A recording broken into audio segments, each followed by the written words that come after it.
izin saya berdiri di sini untuk menyampaikan diseminasi budaya positif, yaitu untuk tugas aksi nyata modul 1.4 calon guru penggerak angkatan 6 Kabupaten Tasikmalaya.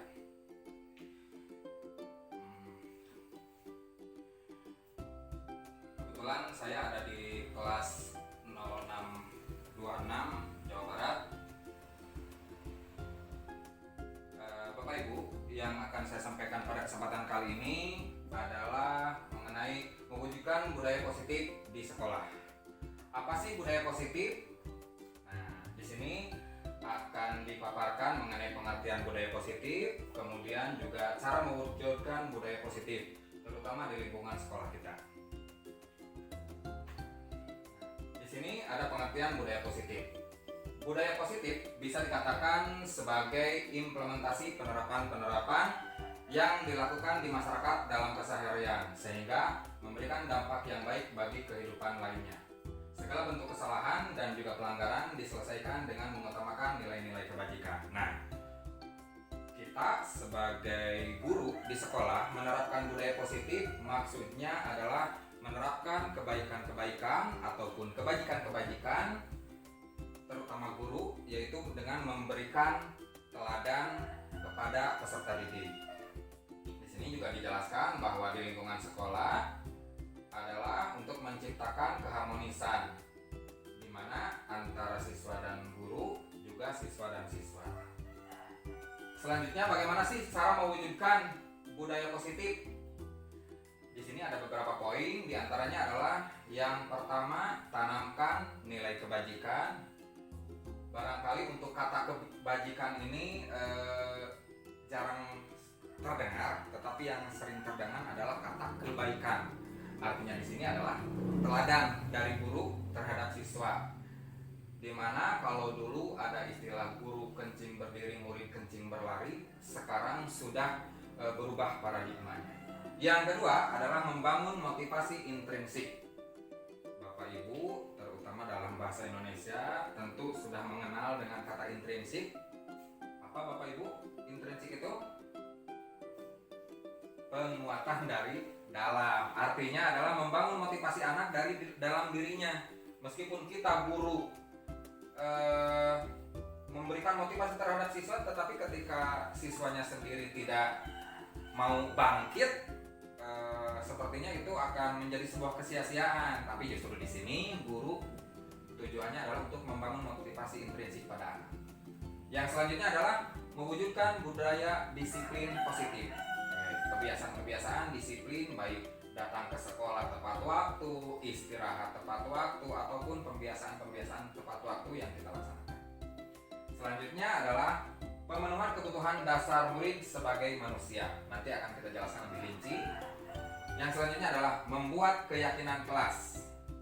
Nah, keyakinan kelas, kalau biasa kita mengenal peraturan dalam kelas, peraturan lebih pada sifatnya satu arah, yaitu aturan yang dibuat guru, kemudian anak-anak harus mengikuti. Sedangkan keyakinan kelas adalah rasa yakin peserta didik untuk mengembangkan sikap-sikap baiknya, sikap-sikap kebaikan universal yang diyakini oleh mereka, sehingga bukan lagi ketika tidak melaksanakan guru yang menegur atau yang menghukum, tetapi hukuman itu akan datang dari dirinya sendiri. Artinya adalah sebuah konsekuensi. Selanjutnya adalah guru memilih posisi kontrol yang tepat. Posisi kontrol akan kita jelaskan di slide berikutnya. Yang selanjutnya adalah menghilangkan hukuman dan penghargaan.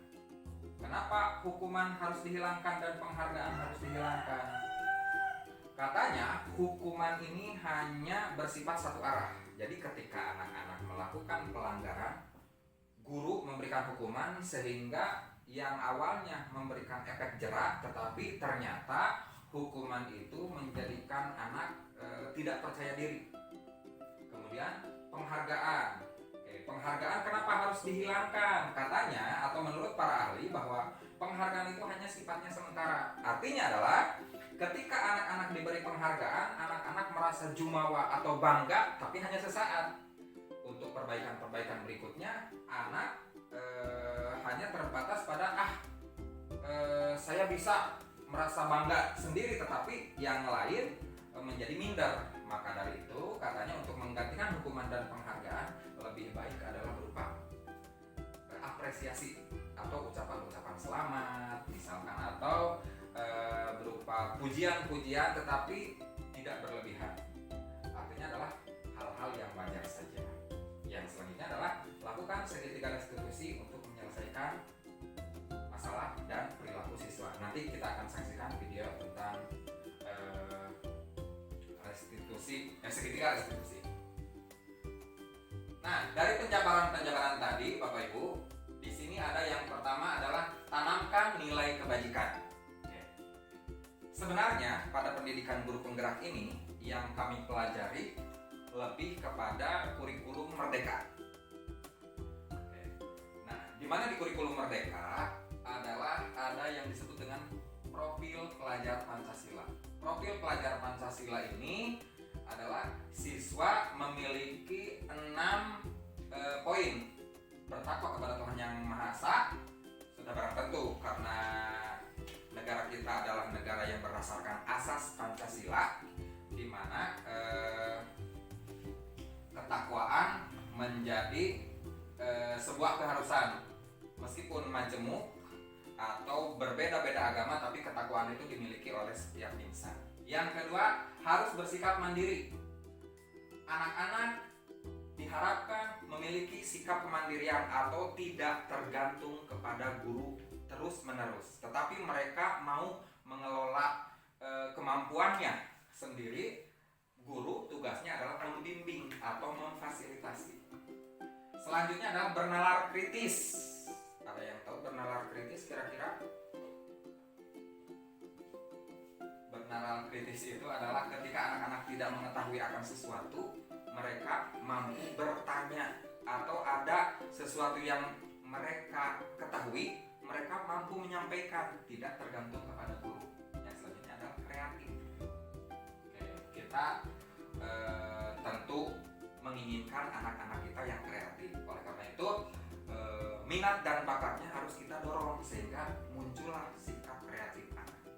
Selanjutnya adalah mampu bergotong royong atau mau bekerja sama. Artinya adalah ketika ada anak-anak yang pintar, mereka mau berbagi dengan teman-temannya, atau kita sering menganggapnya sebagai tutor sebaya, mengajarkan anak yang satu dengan anak yang lainnya. Dan yang keenam adalah berkebinekaan global. Pengertian berkebinekaan global adalah anak-anak mau atau mampu menghargai semua perbedaan. Oke, meskipun kita semuanya orang Sunda, tentu ada perbedaan tradisi di masing-masing daerah meskipun dalam satu wilayah, tetapi kebiasaan-kebiasaan yang baik itu tentu harus kita jaga. Nilai-nilai kebajikan adalah sifat positif manusia yang merupakan tujuan mulia ingin dicapai setiap individu sebagai payung dan fondasi kita berperilaku. Jadi intinya ini mengacu pada kurikulum merdeka, di mana profil pelajar Pancasila ini termuat dalam kurikulum tersebut. Oke, mudah-mudahan ke depan kita bisa mengaplikasikan ini semua, terutama di jenjang kita yang masih dasar, ataupun ketika di jenjang dasar mereka sudah tertanamkan, maka insya Allah di jenjang berikutnya anak-anak tersebut akan memiliki profil pelajar Pancasila ini. Yang selanjutnya ada membangun motivasi intrinsik, atau yang tadi dikatakan motivasi intrinsik itu adalah membangun dari dalam. Ya. Bisa dibaca di sini bahwa menurut Dian Gosem dalam bukunya Restructuring School Discipline menyatakan bahwa ada 3 motivasi manusia. Yang pertama, untuk menghindari ketidaknyamanan atau hukuman, maka mereka akan berusaha untuk menghindari itu. Yang selanjutnya, untuk mendapatkan imbalan atau penghargaan dari orang lain. Ya. Misal anak-anak kita di sekolah untuk mendapatkan ranking 1 atau nilai yang besar, maka itu kan termasuk penghargaan ya. Maka mereka akan berusaha di dalam dirinya. Yang ketiga, untuk menjadi orang yang mereka inginkan dan menghargai diri sendiri dengan nilai-nilai yang mereka percaya. Artinya adalah ketika mereka sudah menghargai dirinya sendiri, maka barangkali terbalik ya. Ketika mereka menghargai orang lain, maka sebenarnya mereka menghargai dirinya sendiri. Ada dia cepat barangkali supaya waktunya kita efektifkan. Yang ketiga adalah mewujudkan disiplin positif. Nah, disiplin positif seperti yang dikatakan adalah bagaimana cara kita mengontrol diri dan bagaimana menguasai diri untuk memilih tindakan yang mengacu pada nilai-nilai yang kita hargai. Nilai-nilai yang kita hargai maksudnya adalah tentang benar dan salah yang ada dalam kehidupan kita sehari-hari. Baik itu mengacu dari nilai agama, nilai hukum, nilai kesusilaan, dan juga nilai kesopanan. Ini penting dilaksanakan. Kenapa? Karena sejak dini anak-anak harus mampu menghargai apa yang ada di sekitarnya. Selanjutnya, tujuan dari disiplin positif adalah menanamkan motivasi yang ketiga pada murid-murid kita, yaitu untuk menjadi orang-orang yang mereka inginkan dan menghargai diri sendiri dengan nilai-nilai yang mereka percaya. Lanjut, yang keempat, yaitu penuhi kebutuhan dasar manusia. Di sini manusia yang kita ajar adalah siswa. Nah, kebutuhan dasar manusia atau kita mengacunya pada siswa adalah satu, hak untuk bertahan hidup. Ini sudah jelas dikatakan dalam undang-undang pun ada hak bertahan hidup, ya, bahkan hak mendapatkan keturunan. Tetapi di sini bertahan hidup maksud untuk peserta didik adalah mereka mencari ilmu itu adalah untuk mereka bertahan hidup di masa depan. Yang kedua, kasih sayang dan rasa diterima. Oke, kita mengajar di kelas yang heterogen, yaitu ada siswa perempuan dan laki-laki dan juga di berbagai latar belakang. Bagaimana supaya mereka kasih sayang dan memiliki rasa kasih sayang yang dan juga rasa diterima? Tentu kita sebagai guru adalah tidak boleh membeda-bedakan antara siswa yang satu dengan siswa yang lain. Maka dari itu bagaimana untuk menghindari perbedaan tersebut? Kita harus senantiasa melayani setiap anak dengan kebutuhan yang berbeda. Misal di kelas kita nih ada yang tidak bisa baca. Terus jangankan melanjutkan pelajaran, tetapi membaca saja kan mereka tidak bisa. Maka senantiasa kita memfasilitasi itu. Dengan cara apa? Anak-anak memiliki misalkan pembelajarannya sudah berlanjut tapi anak tersebut kan susah ya. Bagaimana caranya kita memberikan pelayanan terhadap anak tersebut? Jangan disamakan. Minimal mereka misalkan bisa membaca dan sebagainya.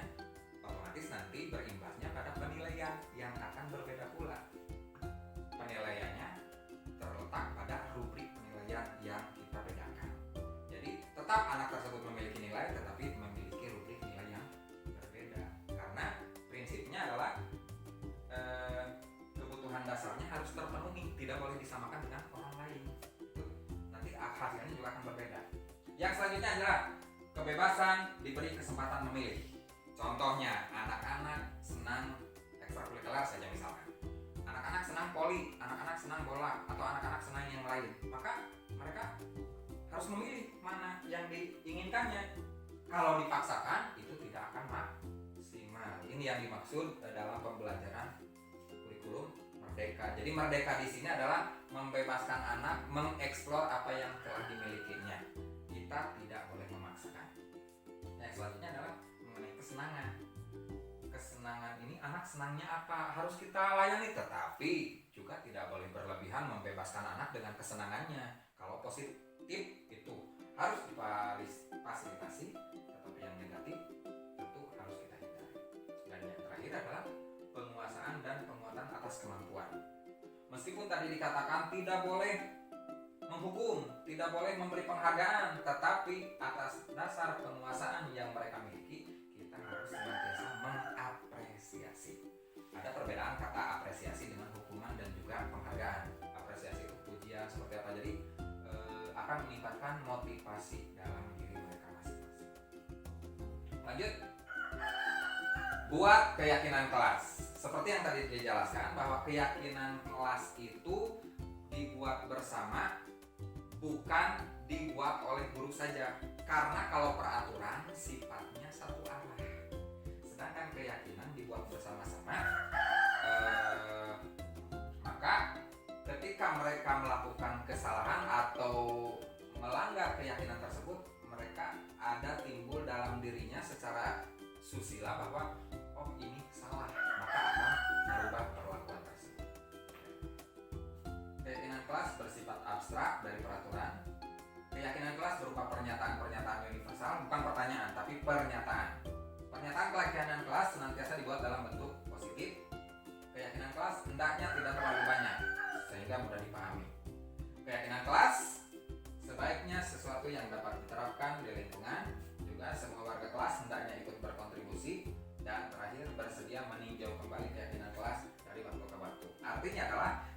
sebuah keyakinan sudah menjadi kebiasaan siswa, maka keyakinan tersebut dalam tulisan bisa dihilangkan dan bisa ditambah dengan keyakinan kelas lain. Contohnya tentang kebersihan, misalkan katanya adalah keindahan dan kebersihan menjadi tanggung jawab bersama. Ketika kebersihan itu sudah menjadi budaya bagi anak, maka dalam keyakinan kelas itu bisa dihapus dan digantikan dengan keyakinan yang lain yang ingin ditumbuhkan.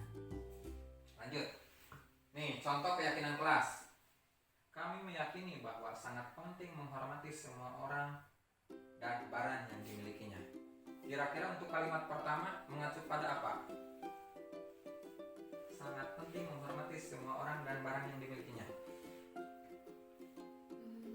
Mengacu pada kepemilikan barang orang lain ya. Misalkan tidak boleh mencuri, intinya ya. Kalau dalam peraturan kan ini tidak boleh mencuri milik orang lain. Tapi dengan kalimat menghormati semua orang dan barang yang dimilikinya, artinya ketika posisi dia ada di posisi temannya yang diambil barangnya, nah ini ya, jadi saling ketergantungan antara satu sama lain. Yang kedua, kami meyakini bahwa kami mampu jadi murid yang mandiri dan jujur. Kalau dalam peraturan kan belajar dengan sungguh-sungguh ya. Nah ini dirubah kalimatnya menjadi kami mampu menjadi murid yang mandiri.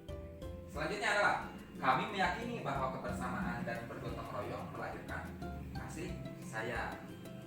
Hormatilah orang lain, hormatilah gurumu. Tapi ini dirubah. Jadi tadi dikatakan bahwa keyakinan kelas itu adalah kalimat-kalimat yang positif, persuasif atau mengajak, tapi dengan kalimat-kalimat yang mereka yakini sebenarnya ada dalam diri mereka. Selanjutnya adalah kami meyakini bahwa kebersihan kelas dan sekolah adalah kunci kenyamanan kami berada di sekolah. Sedangkan dalam aturan kan biasanya yang umum adalah buanglah sampah pada tempatnya, atau kebersihan sebagian dari iman diambil dari hadis. Itu sebenarnya sah-sah saja, tapi ini lebih kepada kalimat-kalimat yang mereka yakini bahwa itu sebenarnya sudah tertanam dalam diri, tinggal melaksanakan. Nah, yang keenam adalah sebagai guru, pilihlah posisi kontrol. Yang pertama, posisinya penghukum. Dalam posisi penghukum ini hanya terjadi satu arah, yaitu guru menghukum anak. Ketika anak melakukan kesalahan, dengan guru otomatis akan mengeluarkan nada yang tinggi. Katanya itu anak-anak bisa minder, bahkan percaya dirinya bisa hilang. Yang selanjutnya adalah membuat merasa bersalah. Yang guru yang jarang marah biasanya mengeluarkan pembuat rasa bersalah. Jadi ketika anak melakukan kesalahan, guru diam, sehingga anak merasa saya sangat salah. Ternyata katanya untuk poin ini juga ada masih jauh dari kata sempurna ya. Selanjutnya adalah teman. Posisi guru, posisi kontrol sebagai teman biasanya akan lebih akrab ya antara siswa dan guru. Tetapi ada sisi positif negatif ya, nanti akan kita bahas. Yang selanjutnya adalah pemantau. Pemantau itu kan melihat perubahan ya. Dalam posisi melihat perubahan, bahwa guru memantau ketika anak melakukan kesalahan, mereka memberikan konsekuensi bagaimana mereka merubah kesalahan tersebut. Selanjutnya adalah manajer. Nah, kalau manajer kan mereka memberikan kontrol lebih kompleks ya. Di sini dijelaskan seorang penghukum biasanya menggunakan hukuman fisik atau verbal. Hukuman fisik bisa berupa ya misal ya, anak harus apa, bahkan yang paling jelek kan guru yang ringan tangan ya, ketika anak melakukan kesalahan misal tempeleng, sekarang kan tidak boleh, itu hukum. Atau verbal, bahasa-bahasa kasar misalkan, sehingga anak jemu atau jenuh mendengar, bahkan bisa saja anak tersebut dendam terhadap guru. Itu ternyata katanya tidak boleh. Suara tinggi, bahasa tubuh, mata biasanya melotot, dan jari menunjuk-nunjuk menghari. Sebelumnya saya juga melakukan kontrol itu, tetapi ternyata menurut ini salah. Tetapi dalam situasi yang lain, tentu ketika kita tidak lepas kontrol, tetap ini berlaku ya. tetapi tidak berlebihan. Yang selanjutnya adalah membuat rasa bersalah. Nah, di sini dijelaskan. Biasanya guru justru bersifat lebih halus, lembut, bahkan diam. Tetapi diamnya itu ternyata mengandung aroma-aroma yang kurang baik untuk anak. Nah, murid akan merasa tertekan seperti inilah yang tiba-tiba bisa meletus amarahnya dan bisa menyakiti diri sendiri atau orang lain. Kadangkala sikap seperti ini lebih berbahaya dari sikap penghukum katanya. Kenapa? Di posisi ini murid akan memiliki penilaian diri yang buruk tentang diri mereka, merasa tidak berharga dan telah mengecewakan orang yang disayanginya, yaitu guru ya. Murid akan merasa menjadi orang yang gagal dan tidak sanggup membahagiakan orang lain. Membahagiakan orang lain di sini adalah guru. Nah, justru di sini juga katanya anak akan minder, ya, minder terhadap orang lain, minder terhadap gurunya apabila tidak diselesaikan segera. Jadi jangan salah, diam itu emas, ternyata tidak selamanya. Ketika guru diam karena amarah, anak ternyata bisa jadi korban perasaan maksudnya, atau baper ya. Contoh kalimat, ibu sangat kecewa sekali dengan kamu. Berapa kali bapak harus memberikan kamu ya? Gimana coba kalau orang tua kamu yang berbuat begini? Nah, jadi ketika anak yang memiliki seorang anak yang perasa itu akan terus terbawa sehingga anak-anak sangat merasa bersalah. Yang selanjutnya adalah guru yang tipenya sebagai teman. Nah, kita sadari bahwa sebagai teman sebenarnya baik ya. Anak lebih dekat dengan kita, anak lebih mau ngobrol dengan kita. Bahkan ketika guru-guru yang lain galak, ketika kita kontrolnya sebagai teman, anak-anak terus mendekati kita. Namun katanya ini juga memberikan dampak negatif, di mana bila saat guru tersebut tidak mau membantu mereka akan kecewa, dan kekecewaannya itu akan memuncak. Yang tadinya percaya terhadap kita justru berbalik menjadi kecewa atau tidak percaya terhadap kita. Yang biasanya guru itu bisa diandalkan, tapi ketika tidak bisa membantu, misalkan karena kesibukan nih, tidak ada lagi sosok yang mereka percaya. Nah itu ya, tetapi untuk sampai saat ini sebenarnya untuk posisi teman masih dirasa berhasil ya. Ketika mereka segan terhadap guru lain, bukan segan ya, atau tersep lah, tapi misalkan kepada kita lebih dekat, nah itu dipupuk saja. Tapi lama kelamaan kita menyadarkan mereka dengan hal-hal positif lainnya. Yang selanjutnya adalah tipe pemantau. Pada saat kita mengawasi, kita akan bertanggung jawab seperti perilaku orang-orang yang kita awasi. Posisi pemantau berdasarkan pada peraturan-peraturan dan konsekuensi. Dengan menggunakan sanksi atau konsekuensi, kita dapat memisahkan hubungan pribadi kita dengan murid. Posisi pemantau sendiri berawal dari teori stimulus respon yang menunjukkan tanggung jawab guru dalam mengontrol murid. Posisi pemantau memiliki nada suara yang datar, bahasa tubuh yang formal. Jadi ketika anak melakukan kesalahan, misal kita tanya, iya teh salah. Nah, lalu kira-kira untuk memperbaiki kesalahan kamu, janjimu apa? Nah, mereka misalkan berjanji, Pak ini saya. Nah, posisi kita adalah apakah anak tersebut betul-betul akan berubah atau tidak. Nah, maksud pemantau itu seperti itu ya. Jadi mengontrol anak untuk melakukan perubahan. Nah, yang terakhir katanya yang dikatakan kompleks adalah tipe manajer. Kalau di sekolah kan manajer itu kepala sekolah ya, yang mengatur segalanya. Tapi sebagai pemimpin pembelajaran, terutama dalam kurikulum Merdeka, ternyata guru adalah sebagai pemimpin pembelajaran. Guru berbuat sesuatu bersama dengan murid, mempersilahkan murid mempertanggungjawabkan perilakunya, mendukung murid agar dapat menemukan solusi atas permasalahan dirinya sendiri. Seorang manajer telah memiliki keterampilan posisi sebagai teman maupun pemantau.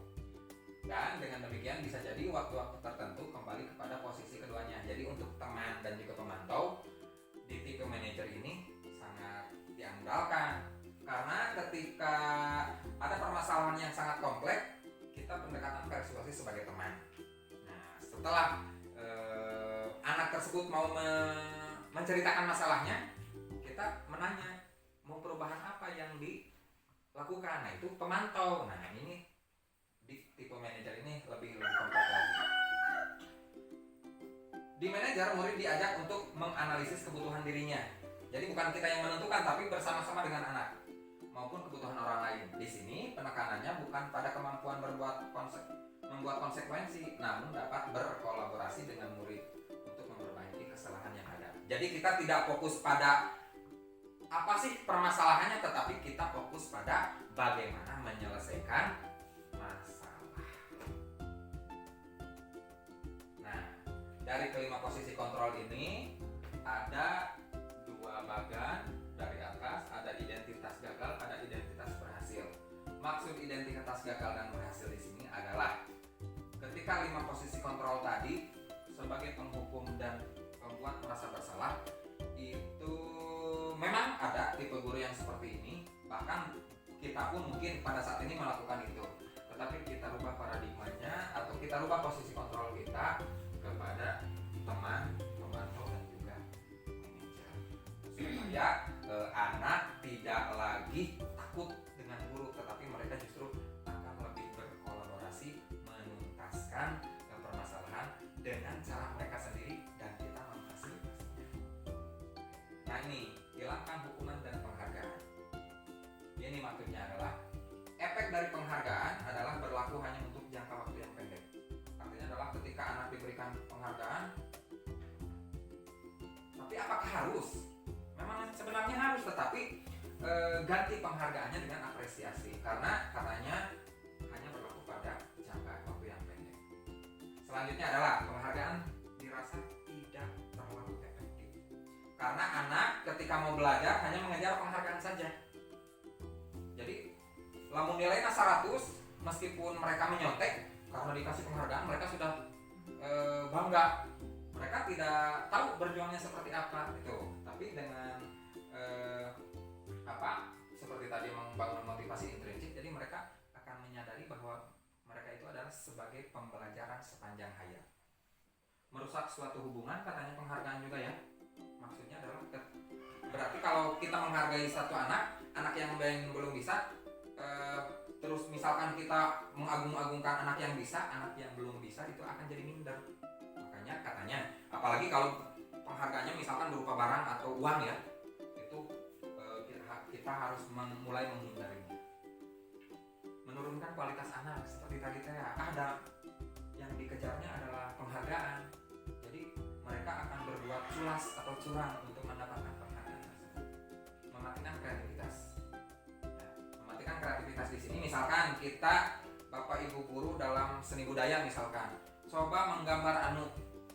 Ketika kita mengagung-agungkan anak yang memiliki gambar bagus, misalkan anak yang menggambarnya jelek akan beranggapan bahwa saya mah jelek gambarnya, udahlah untuk pelajaran ini saya jadi tidak suka. Nah, tapi kan sebaiknya ketika anak yang memiliki gambar yang bagus kita apresiasi dengan baik, anak yang belum sesuai dengan keinginan kita untuk membuat tugasnya, bukan berarti kita menjudge bahwa itu jelek ya, tapi misalkan kata-kata motivasinya adalah sebaiknya ini menggunakan warna ini agar lebih bagus, atau sebaiknya posisinya di sini tolong diperbaiki lagi. Jadi bukan ini jelek harusnya seperti si anu, itu ternyata akan mematikan kreativitas. Itu katanya menurut para ahli pendidikan. Selanjutnya adalah penghargaan sebenarnya adalah menghukum.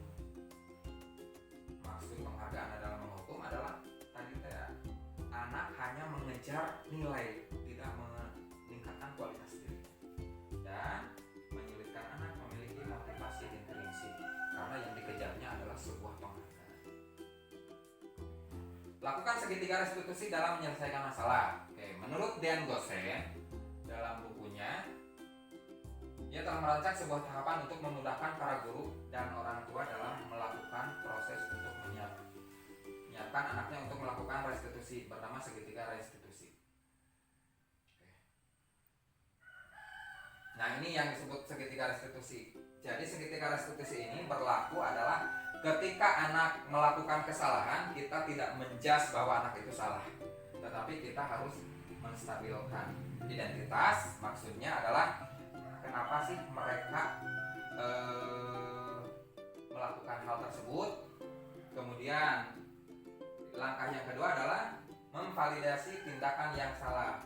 Akan menanyakan kenapa kesalahan itu dibuat, permasalahannya permasalahannya seperti apa, dan yang ketiga adalah menanyakan keyakinan.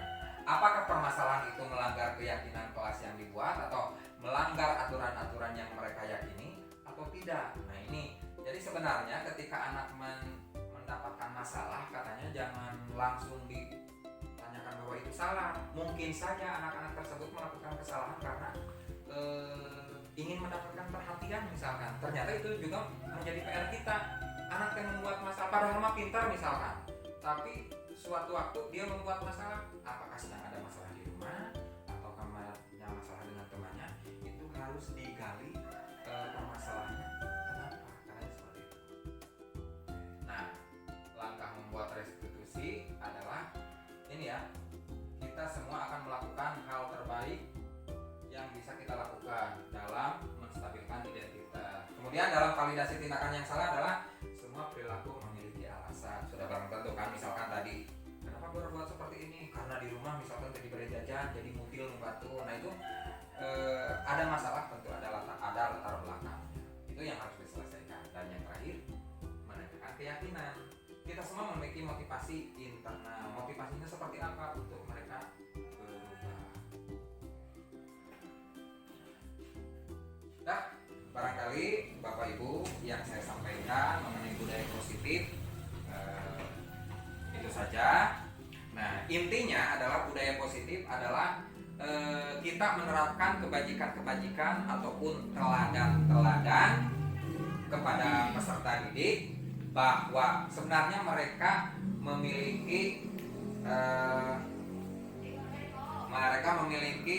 sudah memiliki keyakinan-keyakinan atau kemampuan-kemampuan, tinggal kita sebagai guru berposisi sebagai among atau mendidik anak dengan baik. Barangkali ada pertanyaan? Kalau tidak, kita akan diskusikan lebih lanjut nanti di coaching klinik ya, dimana masih di sini saya baru berjalan di modul 2, masih ada 2 modul lagi yang harus saya selesaikan. Mudah-mudahan Bapak Ibu juga kedepannya bisa mengikuti program ini, karena program ini betul-betul akan meningkatkan kualitas pendidikan di Indonesia khususnya dengan program Guru Penggerak. Kalau seperti itu, terima kasih atas perhatian Bapak dan Ibu semua.